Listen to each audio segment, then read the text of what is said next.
afternoon. My name is Rebecca Fredrickson, and I'm a second grade teacher here at Dyer Kelly.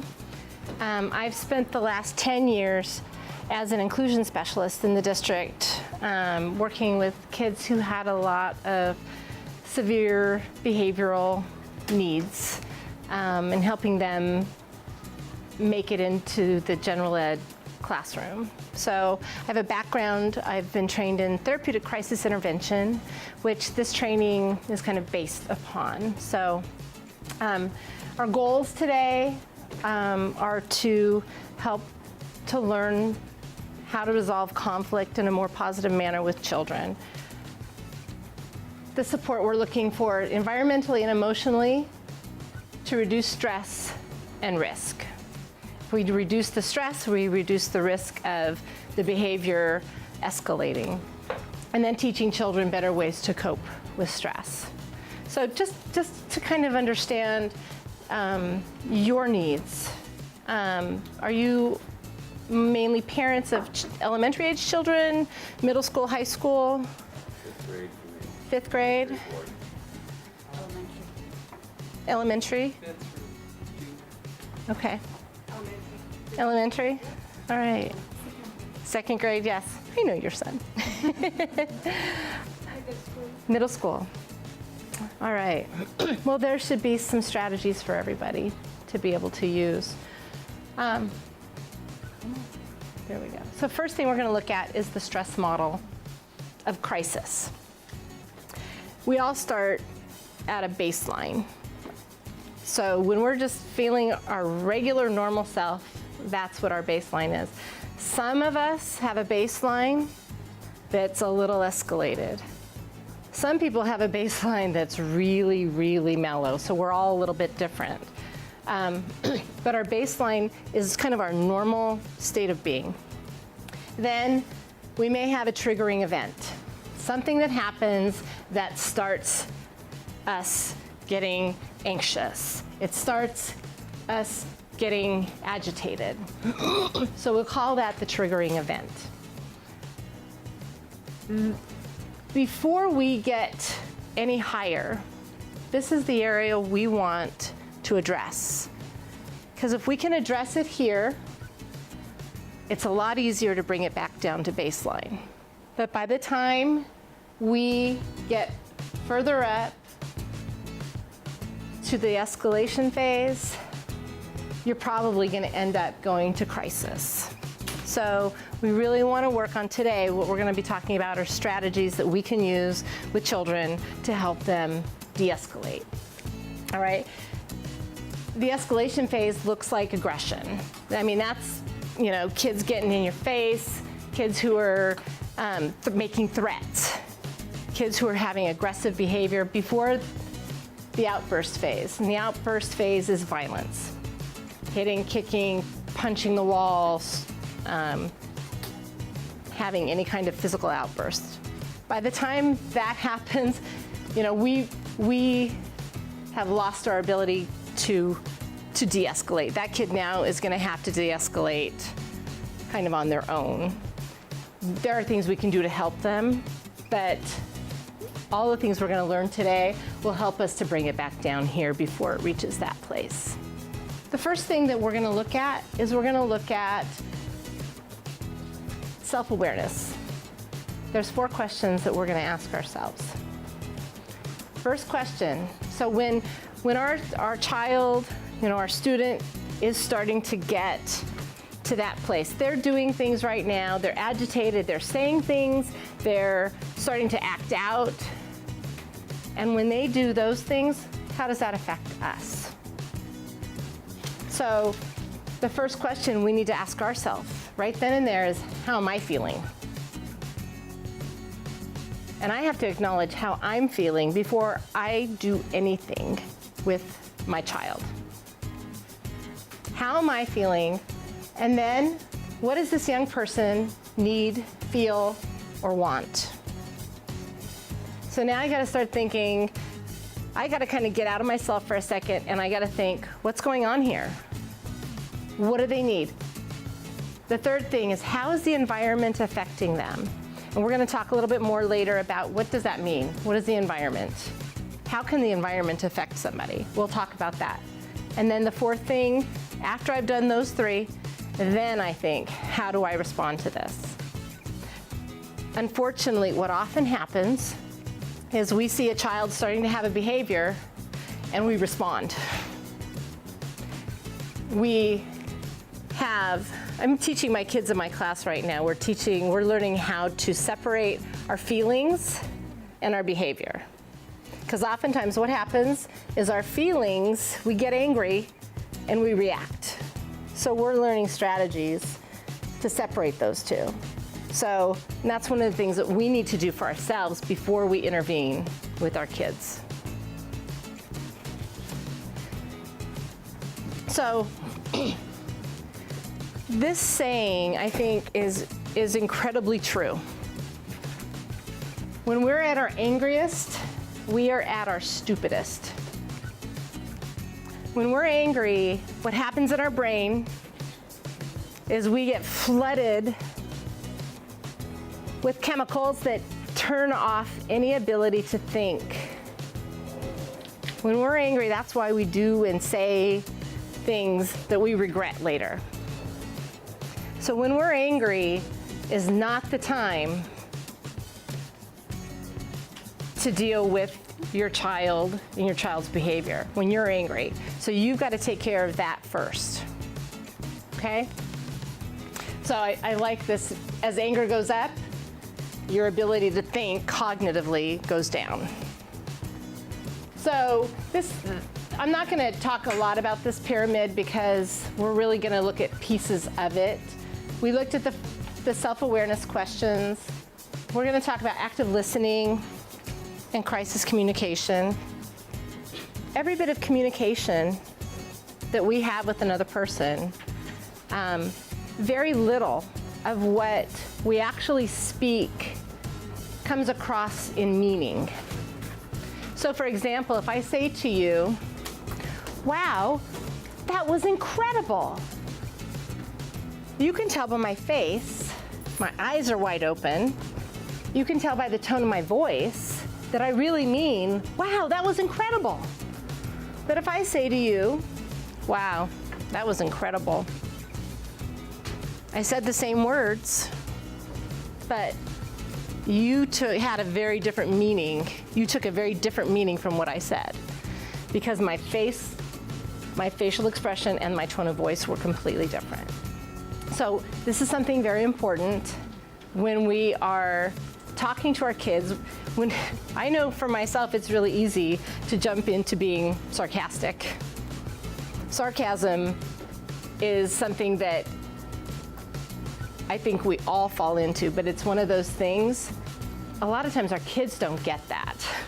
And they hear us say one thing, and we mean something completely different. So we have to be very careful and really think about when we speak that we are using the appropriate facial expression and tone of voice. When we talk about behavior support techniques, there's a whole list of things that we can do to help our kids get out of that crisis and to help ourselves too. First thing, managing the environment. And we're going to really look at that one in detail. On your packet, the second packet that you have, it says at the top, potential causes for challenging behavior. So we're going to look a lot at, in fact, let's do that right now, managing the environment. When we talk about managing the environment, we're talking about all of the things in our environment that can cause, that can increase a behavior, or that can decrease the likelihood of a behavior happening. So on the left-hand side of this list, there's a whole list of different things that you're going to look at and you're going to think about your own child. And you're going to think, what are some of the things here that might increase the likelihood of my child having a behavior? What are some of the things that might decrease the likelihood? So, for example, under physical environment, some of the things it has order and cleanliness, lighting, noise levels, furnishings, decorations, their bedroom, props for the child to play, things, toys for them to play with. So let's say in your child's room, they came home one day and all the toys are gone. So do you think the likelihood of your child having a behavior is going to increase or going to decrease? It's going to increase, isn't it? Because they're going to go, wait a minute. So what I want you to do right now is I want you to look at these. And I think it's just that one page. And I want you to look at these, and then the second box says makes challenging behavior more likely. So you're going to kind of just put a check mark if you think that is going to make it more likely for your child to have a behavior or less likely. Some of the things like having a quiet place to do homework. Is that going to make behavior more likely or less likely? Less likely, right. So go ahead and do that.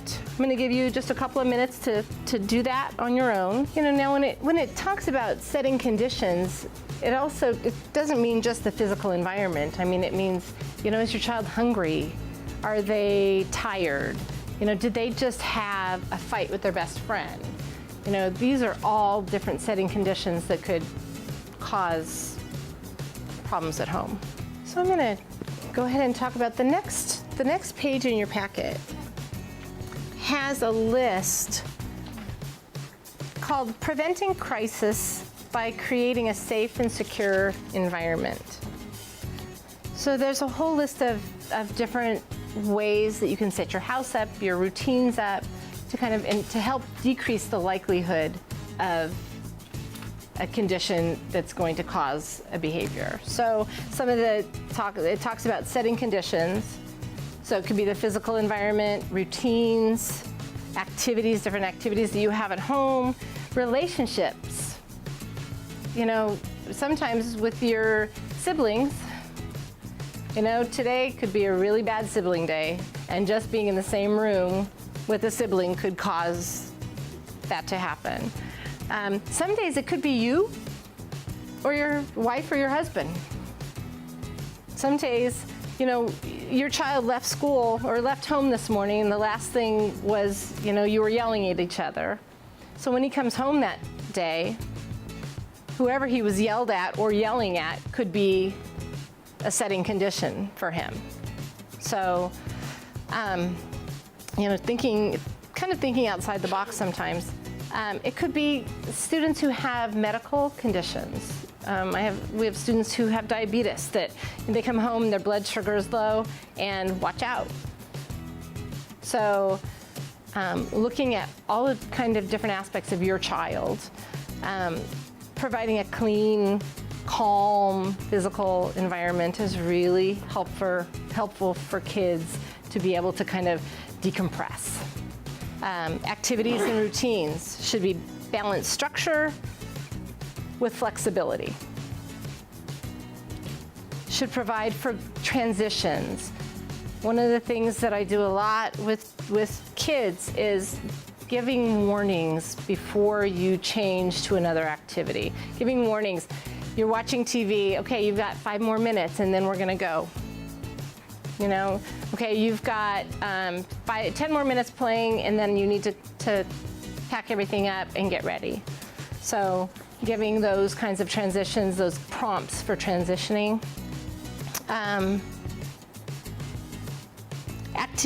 Treating each child as an individual. And like I said before with baseline behavior, you know, you have different children and, you know, if you have multiple children, each child may have a different baseline. Some kids are just so easygoing and just go with the flow, and some kids aren't. And that's their baseline. Every kid is different, has different strengths, different abilities, effects of trauma, recognizing what those are. A lot of kids that we see in school today have kind of an underdeveloped ability to self-regulate. So when I say that, I mean self-control, being able to stop and think before reacting. So acknowledging that if that's what if your child has that, you may need to react differently to them than you would to a child who can go more with the flow. Some ways that you can help children. So one of the biggest things is trying to see it from the child's perspective. And again, when we're at our angriest, that's a really hard thing to do. So that's another reason when we're upset at our kids is to take care of ourselves first. Ask ourselves what's going on, have some strategies that we can use to calm ourselves down so that we can then do that. So seeing the incident from the child's perspective, helping kids see the connection between feelings and their behaviors again, teaching that, feelings are just what they are. Feelings are not good or bad. We all have a whole range of feelings. It's what we do. It's our behavior that we have after the feeling. So, and again, I know so many kids who cannot differentiate between the two. They are mad and they react, and I'm mad. That's what I do when I'm mad. So really helping them to differentiate between those two, and then encouraging kids to be responsible for their actions. So we are going to do a little activity, and we're going to look at reflective responses. So we're going to practice one of the ways we can help kids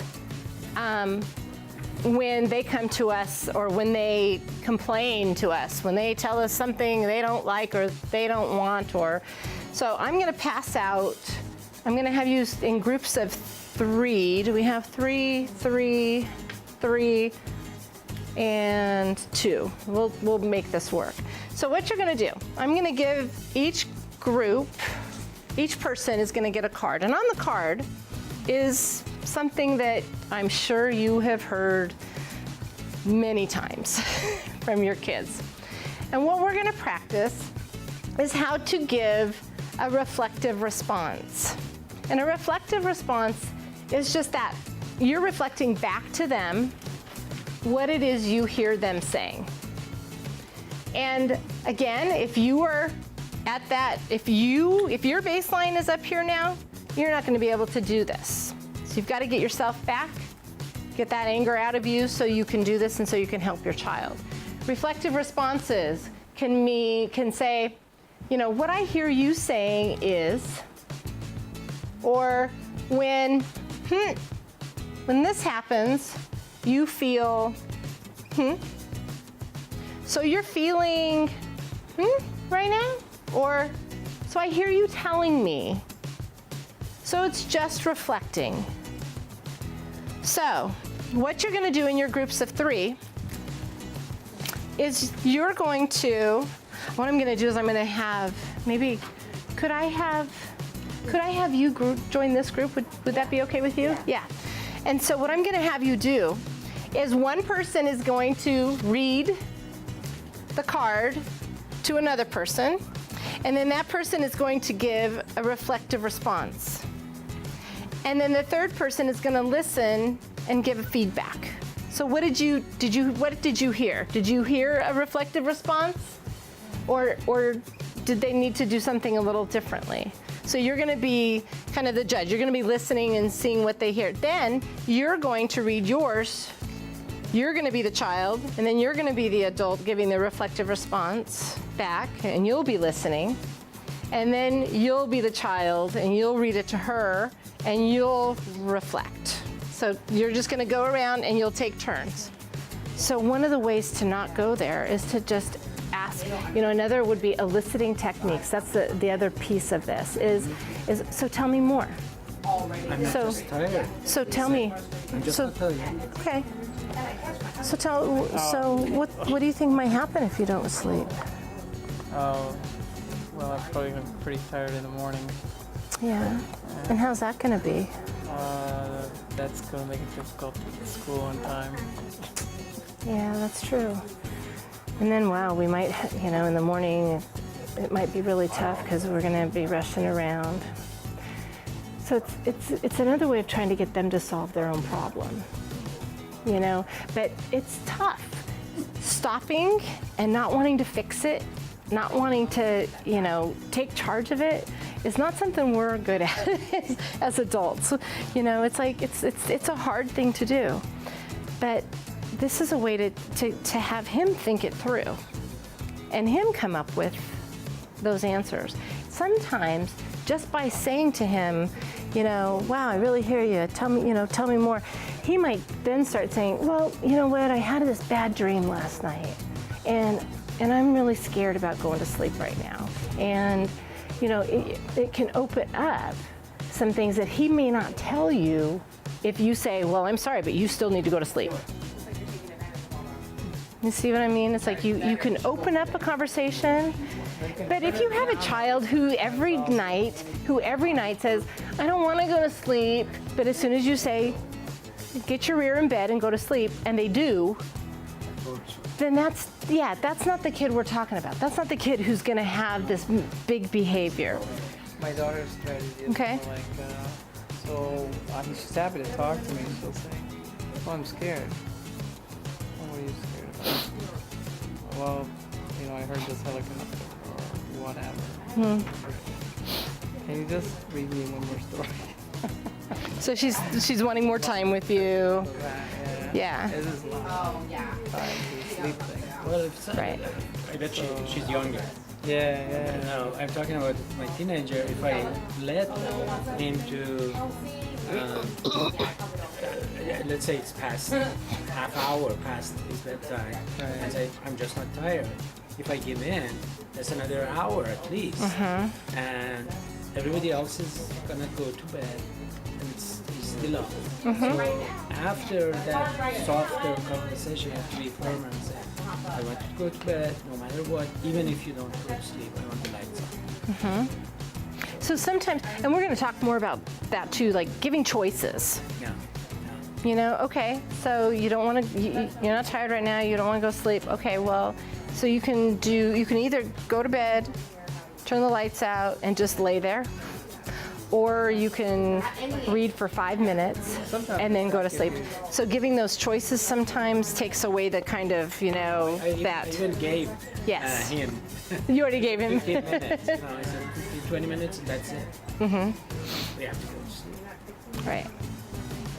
And again, it depends on the child. Yeah, so. Consequences are just what happens after you do something. There's a consequence to everything we do. I go to work. My consequence is that I get to teach kids. And sometimes I have kids who go, oh, I get it. Sometimes I get a paycheck. Those are all consequences. But if I decided one day that I just didn't want to go to work, I have a consequence for that too. So consequences are good and bad. Kids who are in their teen years are not, that cognitive, where we talked about anger and your cognitive level. Well, kids who are in their teen years are oftentimes not in that cognitive place. So sometimes what we have to do is just be a mirror. These, this, and this, these are the things that could happen. You have to make the decision though on what you want. Do you want, if you do this, this is gonna happen. If you do this, this is gonna happen. If you do this, this is gonna happen. You have to make your choice. It's hard allowing them to make that choice, and sometimes they make that wrong choice, or the choice we wouldn't want them to make. So, the conflict cycle starts with that stressful situation, that triggering event. The young person has a feeling, the child has a feeling about that. They'll have a behavior after the feeling, and then how we respond can either stop the cycle or can keep that cycle going. Okay? So cycle. Okay. Some of the things we can do to avoid the conflict cycle. Using positive self-talk, that's for us. That's for bringing ourselves down and getting us to the place where we can handle this like adults, right? Listening and validating their feelings. And that's kind of a little bit about what we just did. You know, just listen. Sometimes, I know that this is one of the hardest things for us to do. Because we want to jump in. We're parents and we're caregivers. We want to help. So sometimes just stopping and listening is the most powerful thing you can do. Manage the environment, which means sometimes it might be getting somebody else out of the room, because that other person might be causing the cycle to continue. Giving choices and the time to decide. You know what? The funny thing is like, okay, so if he's not gonna go to sleep this one night, and tomorrow morning he gets up at 9 o'clock and everybody else is already gone, there's a consequence in that. And it's a natural consequence. Especially, you know, if it's on a day where he really wanted to go to something and he missed it because he didn't go to sleep and he didn't wake up in time. Yeah. About getting someone out of the room, are Yeah. you referring to a third person? Or? Sometimes, so let's say you have siblings who are fighting, and you know your one child can't let it go, and he's just escalating. So getting that other kid out of the room can help him then to de-escalate. Yeah. Redirecting them to another positive activity.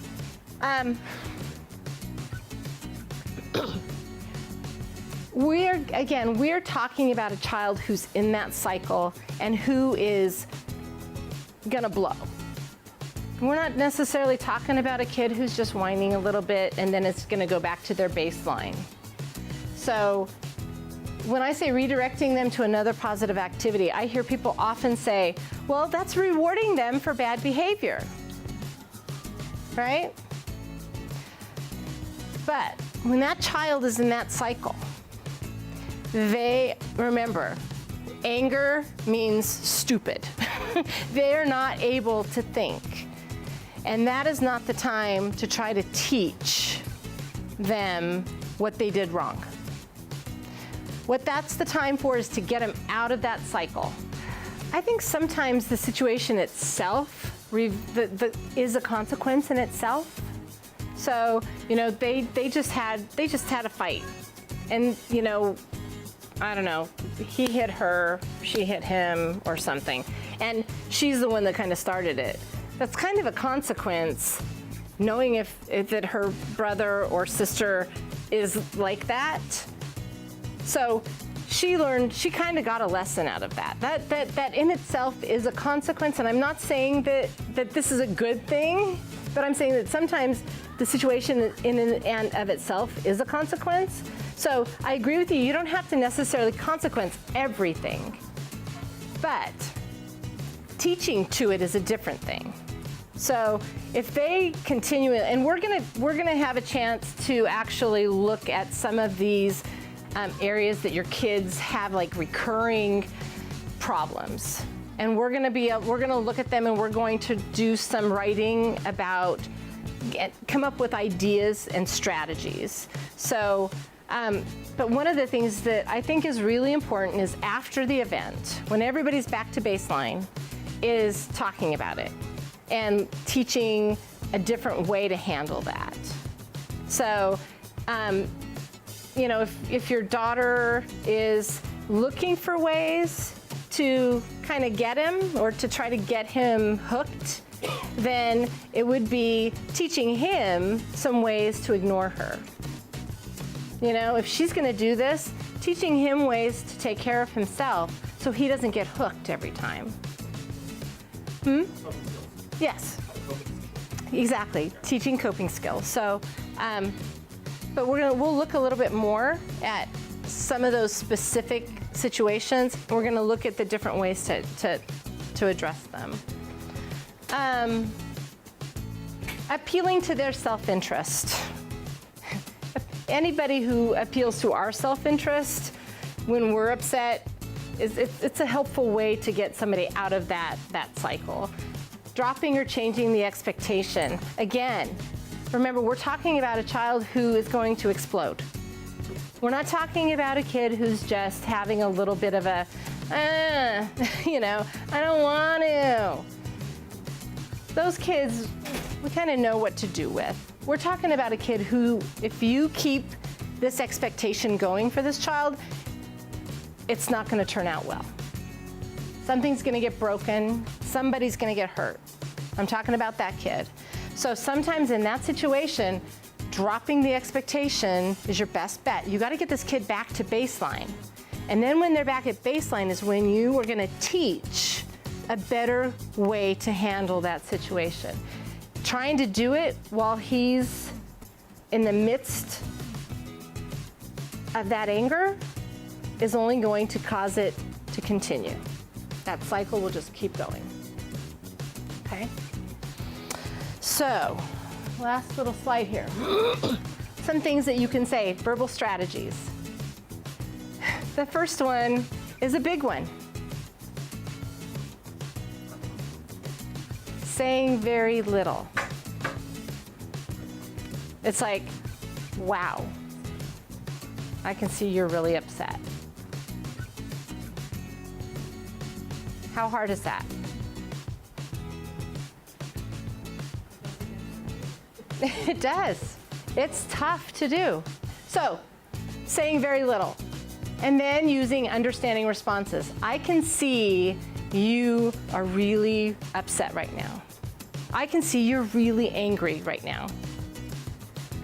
Encouraging positive behaviors. So when I've noticed before that when this happened, you did this. So you're kind of reflecting what you've seen them do before that worked for them, you know? So, and then encouraging them to do that again. Emphasize desirable outcomes. So, you know what? I'm trying to think of an example. When you go to sleep tonight and we get up in the morning, we're going to be going to blah, blah, blah, blah, blah. You know, and you're going to get a good night's sleep, and then we're going to be able to go do this. So, helping them see beyond the present moment. That there will be, there's something down here that they're going to like.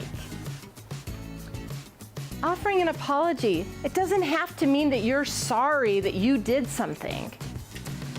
I oftentimes, when I hear a kid who's just bawling about somebody that did something and they're so upset, you know, wow, I'm so sorry that happened to you. I'm sorry. I didn't do it, but I am sorry. I'm sorry they're feeling that way. So just offering that. And if you did, you know, if you lost it, you lost your cool, then apologize. It's okay. Remember the importance of tone of voice again. Tone of voice and facial expression. Let's see, I think that's the end of that. Okay, so in your handout, looks like that's the next to last page. What is the last page in your handout? It's a page that says using consequences. So helping children to succeed, making the rule or the expectation very clear. And you probably have all had this situation where you've told your child to do something and they said, well, I did. And they actually did do what you said, but it wasn't everything you meant. You meant, you know, put your dish away. And well, they put their dish away, but they left their fork and their knife and their cup on the table. Well, they did put their dish away. So be very clear in your directions. I worked with kids with autism for 17 years, and I had to learn that.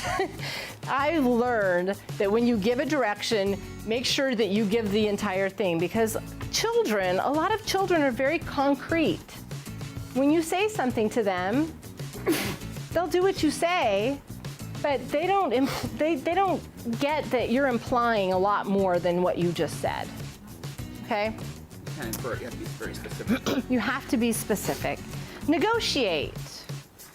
Give kids the sense that they have a little power in their lives, and you're going to get more of a buy-in. Especially in areas where they have repeated difficulty. Reinforce with consequences. So, guidelines, reinforcing with consequences means that positive part. So when they do get through a difficult time, that's something they usually have difficulty with, have something that's going to reinforce them and make them feel good about being able to do that. Guidelines. Guidelines, natural, consequences should be natural. They should go with whatever happened. So for example, if I get mad and I take all my toys and I throw them all across the room.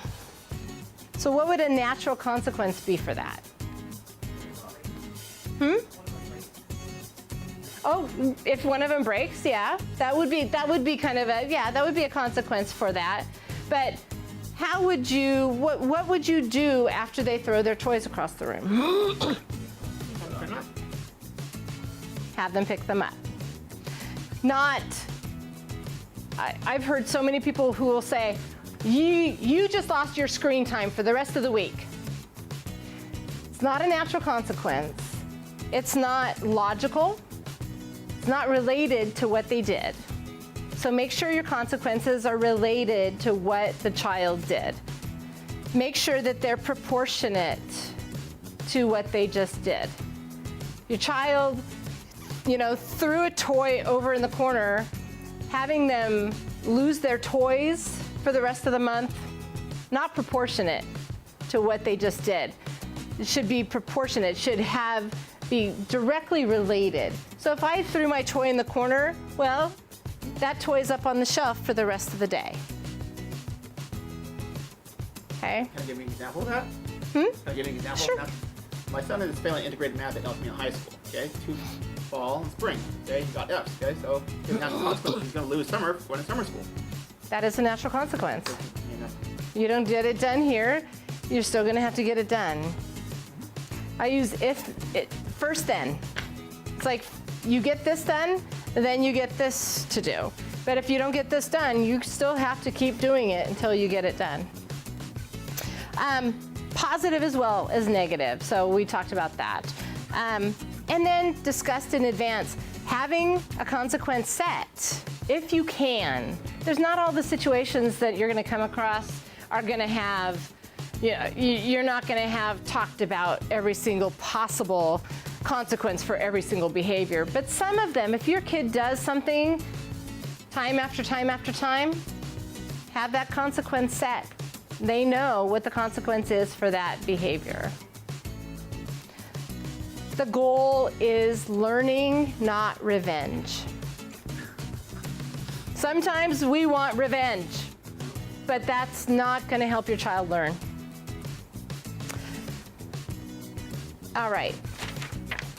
The last thing we're going to do is on the third page, the third through the fifth page. There's 3 pages, and it's a household plan.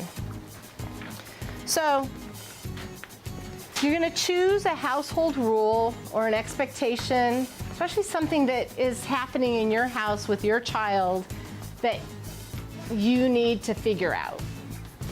It looks like that.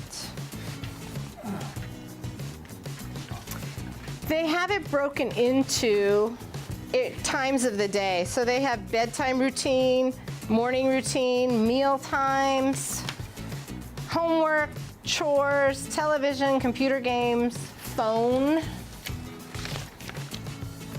trips out, showers, cleaning teeth, and then a whole category for other. So what you're gonna do is you're going to pick one or more of those areas, and then the next column says adult concerns. And there's an example at the top there. So their example is, they're talking about a child, Emily must go to bed at 9, so that's the bedtime routine.